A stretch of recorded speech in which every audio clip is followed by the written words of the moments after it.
G'day, Luke from Drifta here. We're in our Gloucester Drifta headquarters, and I was going to show you a video of a new concept product that we've come up with recently, and I'll just briefly explain the background behind the product and then we'll go and have a look at it. So about Christmas time last year, 8 months ago, I was down at Nelson Bay where I've got my boat, and I was staying with my boat on the Anchorage Marina, which is in Port Stephens, mid-north coast, New South Wales. And I got to meet the marina manager, a guy called Pat, and we got chatting and he asked me what I did, and told him a little bit about Drifta, make camper trailers and kitchens and drawers, and also we make some canvas bags, and he became quite interested in what we do with the canvas. And I sort of told him a little bit about it, and he said, one of the things that he's involved with is a company called Sea Mercy, and that's them here. Sea Mercy is sailing with a greater purpose. And what Sea Mercy is a volunteer organisation that operates out of the South Pacific, they base themselves in Fiji. Their head office is in America, and they've got a headquarters now also in Australia. And basically what Sea Mercy does is in the South Pacific, when the cyclones come through, as they do pretty much every year, there's 3,000 inhabited islands in the South Pacific. So we're talking Fiji, Cook Islands, Samoa, Tonga, all of the whole group of the South Pacific, 3,000 islands.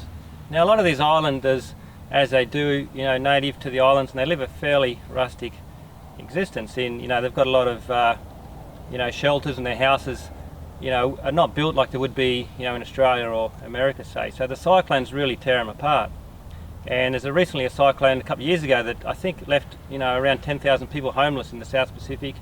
And once people lose their shelter, they've lost a big part of their existence and their ability to really survive on their own. And of course the shelter is shade and shelter when they've lost the roof, but one of the big things is the roofs are used for capturing their water and their drinking supply. So basically once the cyclone comes through and rips all the roofs off, the main thing is they've lost their ability to collect fresh water.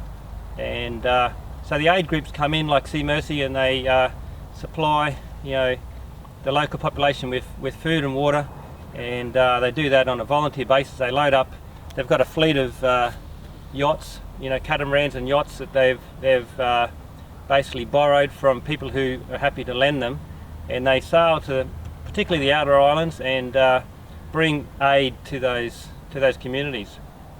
So it's a very good organisation, all charitable and volunteer work. And in the last cyclone a few years ago, the Fiji government actually requested Sea Mercy. They said we can't supply, we can't get to the outer islands, and can you look after those islands for us? So they have a very important need in the community in that South Pacific. Anyway, I was talking to Pat, who's the Australian manager of Sea Mercy, and he said one of the problems is they were setting up some emergency dome tents for the locals to live in, but they've got to supply all the water, and supplying water is a massive operation. And of course it's the summer cyclone season, and it's raining every day almost, and the rain's hitting the little dome tents and falling to the ground, and it's impossible to capture the water. And Pat's been thinking about this for a long time, and he talked to me about this. How would we be able to capture the water from a dome tent? And I said, well, you can't do it, because a dome tent by nature you need 4 collection points, and they're all on the ground, and you just can't really do it. So I said, what you need actually is a hexatarp. And he said, what's a hexatarp? And I showed him a photo on my phone. And the hexatarp is something we've been promoting a fair bit in the last couple of years. It's a Japanese product. We bought them from Snow Peak, and we're selling a lot of them. They're brilliant shade and shelter tent. They're a big hexatarp shape. They're very good. They stand up really well in the wind, and they've become very popular for Australian campers.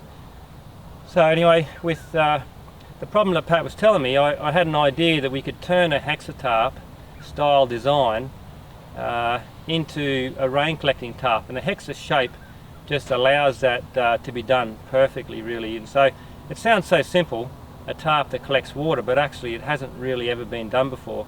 And one of the reasons is because the hexatarp is not really very well known in the West, America or Australia. We've only just been using them recently, and the hexatarp is the idea I had of the basis of a tarp to collect the water. Anyway, so I made one up and we made a prototype and designed it, and there's several key features that sort of make it work. And we made a prototype and we're going to show you that today. So Seamercy's I've shown them and they're very interested, you know, and the idea will be is that we'll make these up, and we're going to look at making them in Fiji, so locally, out of Australian canvas. The Australian canvas is very important because it's the best canvas in the world, and it's got to be a very lightweight canvas. It's a 6 ounce, and any other canvas will just basically tear itself apart in the winds, but the Australian canvas is the strongest and the best canvas, and it'll hold up to the elements really well. So we're going to ship, the idea is to ship Australian canvas to Fiji, get them sewn over there. We've got some tent poles coming from Japan, and we're making up a little kit that we'll show you. So the idea is, and it's not just the South Pacific, but anywhere in the world. If you think of Haiti with the recent earthquakes, when you think of Sri Lanka and the tsunami, and in the Indian Ocean, there's, you know, unfortunately disasters all across the world, whether it's tsunamis or earthquakes or cyclones, hurricanes, whatever. Every year there's somewhere in the world where a large, you know, section of the population loses their shade and shelter, and with it the ability to collect water. And once that happens, they're reliant on aid agencies to deliver water, and generally the aid agencies deliver water in small single-use plastic bottles. And what tends to happen, certainly happened in Haiti, where you end up with thousands, hundreds of thousands of plastic water bottles end up in the ocean.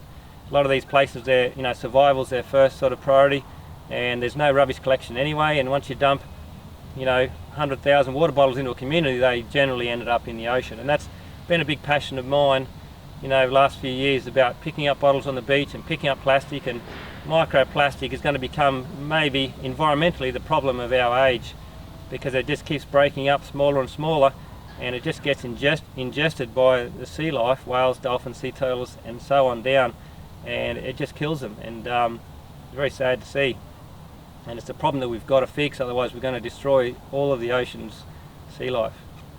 So plastic's a big concern for me, and this is something that I saw as, you know, an advantage in many ways. One is to certainly help the local population. They've got instant shade and shelter and the ability to collect water. It'll help the aid agencies because they don't have to now deliver water, and that's a massive resource that they can then put to other things, deliver food, help with rebuilding, medical, all those sort of things. Now the other thing, if populations don't have the ability to collect fresh water, they're going to get water from wherever they can if water is not delivered in bottles, which it takes time as well. So they're going to start drinking water from the creek and water from wherever they can find, which is dirty, and it leads to a whole host of other issues and health problems that then is the next problem that these populations will face. And then of course it saves the plastic bottles going in the ocean. So this Hexatarp is going to do a lot of things, and something that, you know, we sort of come up with, me and Kaito been chatting about it a lot the last couple of weeks, and we've sort of come up with a lot of ideas. And like any idea, the first idea doesn't work, you've got to improve and tweak it, and we've been doing that the last couple of weeks, and now we've got something that we can sort of show you. So let's go and have a look. Okay, so this is the Hexatarp here behind me, and pretty simple. It's just a hexa shaped tarp, and you can see first thing is you've got shade and shelter, enough for a family for sure. And it's a very flexible tarp, and then you can have, you know, you can drop the sides down. If the prevailing wind's coming this way, you can lower this side. We're going to have some pieces that close in the end as well. It's an idea Kaito had. And it's just basically two simple poles, 2.4 long. And these poles here, you don't necessarily need them, but it works a little bit better with the shorter poles just to keep the sides up. But these can be also cut from bush sticks. So generally it's just two long poles, and that's the beauty of the product as well. The key to the system we've created is this little gutter. You can see that there. Alright, so it's just a stitched on gutter section, and we've got some fiberglass rod inside that, and that's the fiberglass rod here now. Now this is only a 15mm wide, we're going to get a 30mm wide, and it's 1.5 thick. It's got to be flexible enough to be able to roll up like that, and that's going to go inside the barrels. So we've got a little gutter system here, you can see the shape, and that leads into a nozzle which is here, and it just drops straight into the barrel. One thing is to collect the rainwater, the second thing is to store it. And what we've chosen the barrel for a specific reason. One, of course, that's a 60 litre drum, and that's going to give you water collection storage straight away. The other thing is storage of the unit itself. So we've got a canvas tarp, we've got poles, all sorts of bits and pieces, and they need to be stored together, and they could be 1 year, 2 years, 3 years before they're deployed. They have to be kept, you know, safe and away from mildew and rot and damage like that, mice, whatever. So it makes sense to store all these units inside a drum like this, and that's a perfect storage container. The other thing is, on the islands, most of the islands don't have a wharf that you can pull up to with the yacht, and certainly if there's been a cyclone, the wharf would be gone anyway. Generally what happens, you know, small dinghies are very difficult to unload into all the gear and then take it ashore, and a lot of the time they just throw it overboard and the kids swim out and swim it back into shore. So that's another reason this watertight drum can be used, where you could literally toss them overboard, easy to get into shore, they're 100% waterproof, their contents are going to be safe inside, they can store them for several years safely, and that contains everything that's needed for the kit. So we've got the tarp, we've got the little pipe going down here and into the collection drum. The other part of the kit, what we wanted to do is, you know, because see, there's about 10 square metres of capture area on this tarp. So a millimetre of rain will give you 10 litres. 50 mils of rain will give you 500 litres of water. And that's a lot of water. And we can only capture in the barrels about 60 litres each side. So there's 120 litres. Now this here is an Australian-made, Australian PVC, 100% safe, or drink water safe PVC bladder. You can see it's rolls up very small. Now that'll be able to fit inside the drum. This is actually 110 litre, but we can roll that up neatly and we can get them inside the drum. Okay, we can fit two 200 litre bladders inside the second drum, and there's actually still quite a lot of room for other things as well. You can see over here what we've done is it's very simple. This is still all prototype stage, right? But we've just got a tap outlet here. We'll end up with some click fittings, simple hose into the bladder. Now that bladder's full of water. You can see it holds its shape, and that's got 110 litres of water. These will be a 200 litre bladder, so I've got 520 litres of water storage, safe drinkable water storage from say 50 mils of rain, which in some cases you'd get in 2 days on the Pacific Islands. And then you can get this out, you know, from a tap here. Again, we're going to muck around with some of these fittings, but that's the basic concept of the Drifta rainwater collection Hexatarp. For want of a better name, that's what we're calling it for the moment. The fiberglass is flexible enough where you can squash that together, and that'll fit inside the drum as well. So you can see everything's going to be inside. We're using these poles here. These are from Uniflame in Japan, and they will also fit inside the drum. So that's the concept. I'll show you how it works. So I'll just get a hose to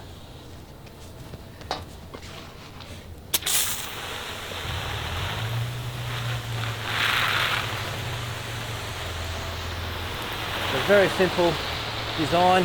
A lot of people are going to say, well, that's so simple, why didn't anybody think of that before? And it's a good question, but you know, nobody had the Hexatarps before, and nobody had one out of Australian canvas, and I suppose it just, like any new invention or new design, it's, somebody's going to come up with the idea first, but there's a massive need for this around the world. Like I said, not just the South Pacific, but anywhere there's a local population that's relying on water collection and that's lost the ability to collect their water, which is many different types of natural disasters all across the world. And these are something that can be stored easily, deployed easily, set up very quickly. A single person can set this whole thing up in 20 minutes. Yeah, so that's the design and the concept. The idea, what me and Koda are going to do is we're going to head to Fiji shortly, in about a month's time. We're going to link up with some people over there. We're going to take some of this material that's already been cut from our CNC machine. We're going to take the material, the drums, the bladders, everything with us on the plane, and we're going to get them locally manufactured in Fiji, which will support, jobs in Fiji. and then we're going to take the tarps to one of the outer islands. We're going to set them up in real world conditions. You know, it's fine here in the backyard, but the islands might experience a lot more wind that we've got here, and the islands are quite shelly in the makeup. Sandy and shells is what makes up the soil, so you know the pegs that we have may not hold. We've got a few different pegs here. We've got two different types of sand stake and a sand screw, which would be okay, we think, but not sure how they're going to work in the shelly type soil. And it may be the case we just need to cut a bush stick with a machete and use that, like a 2-foot sort of bush stick. It's very scrubby country in Fiji. So me and Kite are going to head over there in about a month's time. We'll get them made up locally. We're going to go to the island and set them up and test them, and hopefully stand there while it's raining and watch it work. And we'll keep in touch with some people there over the coming months, and if it works and it holds up, which it will, then we're going to see how many we can get made. Now the cyclone season's approaching in about November, right across, you know, the areas where cyclones hit, and our goal is to get as many of these made as we can. So the next thing's going to be funding, and we're going to be looking at of course donations and volunteers to contribute to funding. We're going to run this as Drifters. We're going to pull it all together, and we're going to run it as a not-for-profit type setup. It'll cover our costs only. We're going to try and get it as cheap as we can, but we're going to be looking for volunteers to support the idea. The drums here, what we can do is we'll be able to number these drums. We'll be able to put names on them, and we'll also, the idea was to get a small bag to go inside the drums, and if, for example, a family or an individual or a business sort of supports and donates to buy or pay for one of the drums or a pair of the drums, then they can actually put some things inside that the family can sort of use, you know, when they open the drums and are in the need of using the shelter. So, you know, maybe some photos from your family, drawings for the kids, colouring in pencils, books, paper for drawing, deflated football, things like that we could organise to go inside the drums. You'll have your name on it, and the family, you know, once the emergency's over and the kids go back to school, literally will be able to contact you and send some photos, keep in touch, and those sort of things. So that was sort of an idea that Kite come up with as well, which would be a nice touch to sort of be able to provide a little bit of you know, connection and feedback from the people who donate the drums. So we're going to try to get as many of these together and fund as many as we can, and we were looking at several different NGOs and groups around the world to sort of contribute funding. There is a lot of money around for aid. Again, we're doing it as a not-for-profit, but we want to try and get, I think we can come up with about 100 ourselves from within our Drifter group. Now, it looks like the cost is going to be around the $1,000 mark for both drums and the bladders. These bladders are not cheap, but I think it's important to have the bladders. Now these are going to be around $200 each, so there's $400 straight away. The drums are $50 each, there's $500. There's actually $300 worth of canvas alone in the tent, and you know, we're approaching all the companies to see what sort of deal we can get for bulk, of course, and but there's going to be around $1,000 worth of costs, I'd say, in the 2-drum system. So just as an idea of cost, you know. So we're going to see how many we can get money for, and we're going to fund it, and we're going to build them, and we're going to get them in a container, get them over to Fiji, have them stored ready to go. And you know, the South Pacific's not the only area in the world that could use them. The Philippines, Indonesia, Malaysia, in the Americas, there's a lot of places in the world that could be very handy to have a storage of these ready to go in case of an emergency, whether it's cyclone, earthquake, whatever. And it'll instantly give the local population shade, shelter, and most importantly, give them water, their own self-sufficient water supply, 100% drink water safe, and that's a continuous water collection device as well. Every time it rains, and usually in the wet season, is when the cyclones hit, it's raining a lot. So it'll free up massive resources from the aid agencies. It'll be really cost effective, and it'll mean that local populations can quickly become water dependent. You've seen in a lot of photos from emergencies where you've got literally the population lining up with water bottles trying to get water. You know, if they've got their own water, they don't have to line up all day trying to get water. To survive, they can start rebuilding their own shelters.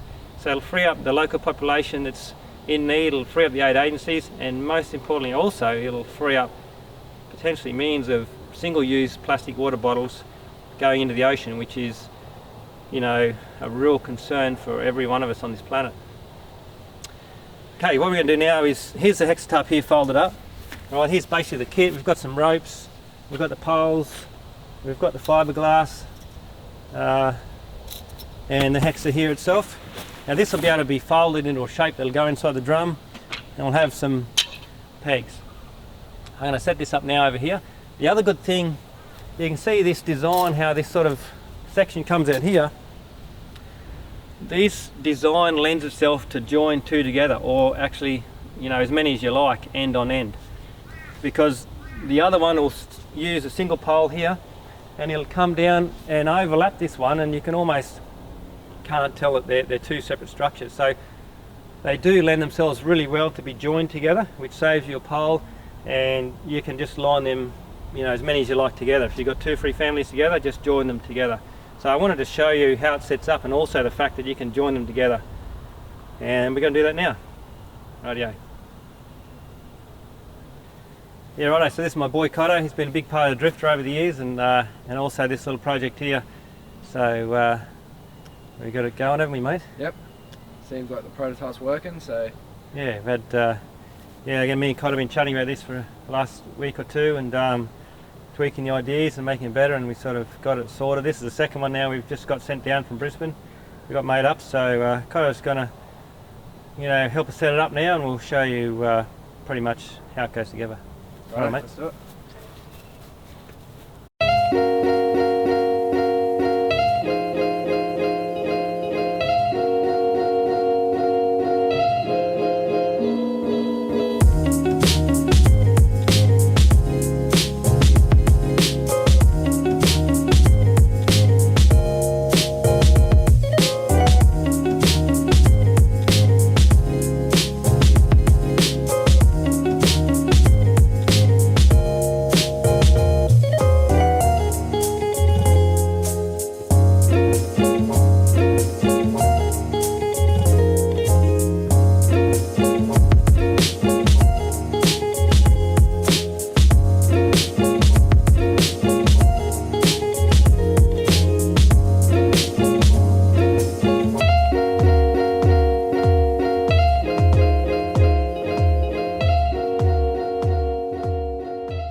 Right, a little bit of fiddling around, and we've got them both set up together. Now the original poles we had were 2.8, and of course didn't work having 2.4s and 2.8s together, so we've taken those 2 poles out, and they're all 2.4s, which seems to be a better length for us, which seems to be a better height overall. And we've had to readjust all the poles, all the ropes, and looking pretty good. So you can see how the two are together. Again, this is still very much prototype stage, so you know, but it's working. We've got just a single peg at each end and 2 ropes going down to that peg. Okay, so that's working really good. Got a peg in a pole and a peg in the center where the downpipe is, and we've got, you can see how this section here sort of overlaps. Okay, and of course a small section up in here, we can close that gap by moving where the eyelet goes, so we can close that gap up, and you can see probably a better height, the 2.4 poles, but we do have to muck around with the side poles. The 1.8 are a little bit too long, they need to be probably more like 1.4. You can duck under this pretty easy. The lower it is, you know, the less the wind's going to get under it. We can drop one side down if we need to, but look at the amount of shade and shelter you have under here. This double tarp, and you know, it's all going to collect water as well. One of the problems we realised with the single section trunk is if we raise and lower this side, if you drop this side, the trunk's going to basically fold over and won't let water flow. We can easily cut it off, but then if you readjust it, it's maybe the wrong length. So we're sort of looking at these flexible sections where you can see that.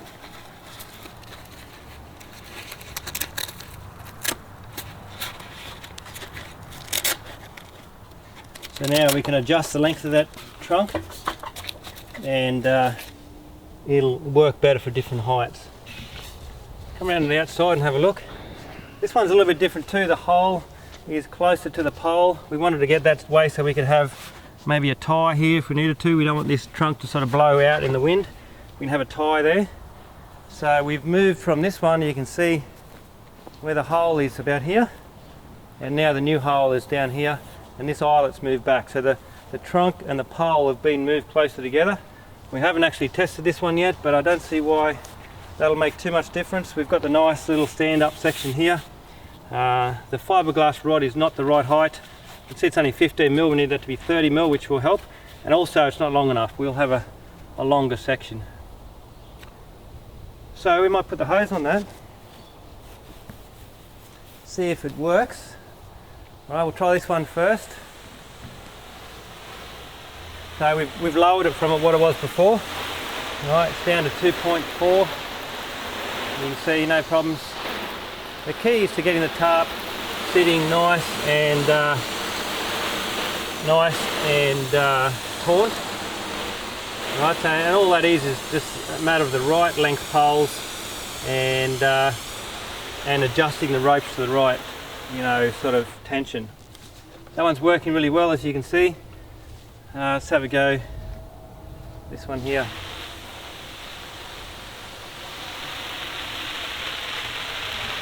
You can see water landing anywhere within the section, the catchment area, is going to run down the tarp into the collection hole, straight into the drum. And I mean, the hose here is actually represents, I'm not sure exactly, but quite a bit of water. And you can see, let's have another look at that hole cutter. Like there's no risk of that overflowing at the moment with this sort of amount of rain. Going down there nice. Spray just to one side so we can see it go down. Spray just to this side so we can just see it go down the side of the gutter.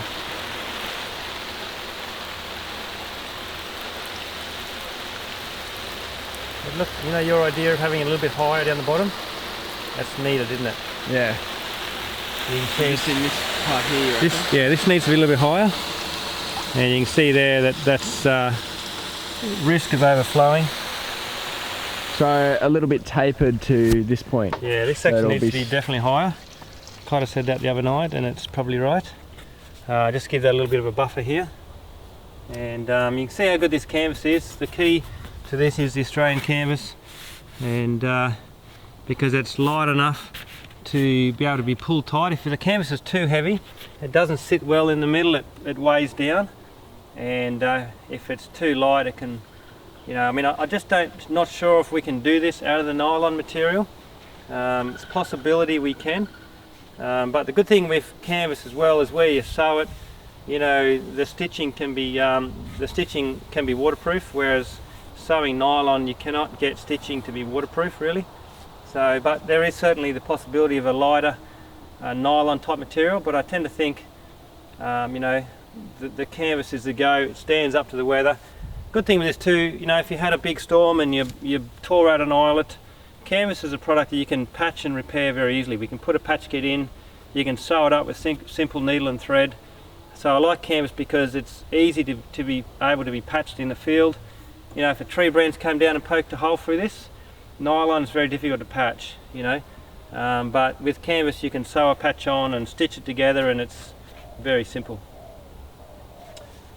So I think the concept, of course, proves to work.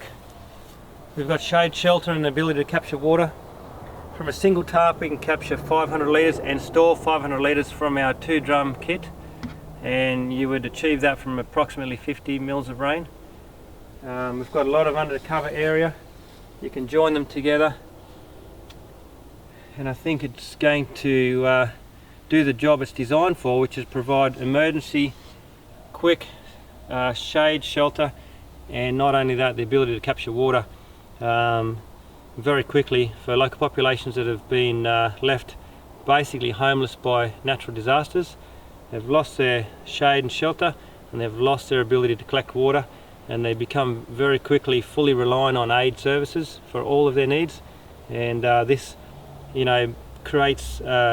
makes them self-sufficient very quickly, certainly for shelter and water, which is the first two things out of your priorities. Once they're up and done and it's rained, then you can start looking for food, looking at rebuilding, looking at safety, looking at family and health and all those other issues. You're not going to be putting massive resources into delivering water over and over again. It's one thing to deliver a heap of water bottles on the island, 2 or 3 days later you got to do it all again. And carrying these water bottles onto a ship, onto a boat, taking them out, off the boat, up the beach is a massive operation with a lot of resources, and of course the bottles then become a big waste issue that it's not easily solved. Anyway, that's our Drifta rain collection tarp, and we've got a lot of work to do yet to pull all this together with the types of poles, the pegs, the ropes, all that sort of thing. But that's what we're doing at the moment. This video is to show you a bit of an idea what's going on. The next time you see us probably is going to be with me and Kaito over in Fiji, and we're going to be making these and deploying them on the islands and seeing how they work over there. So look forward to seeing you then. Rightio, thanks very much.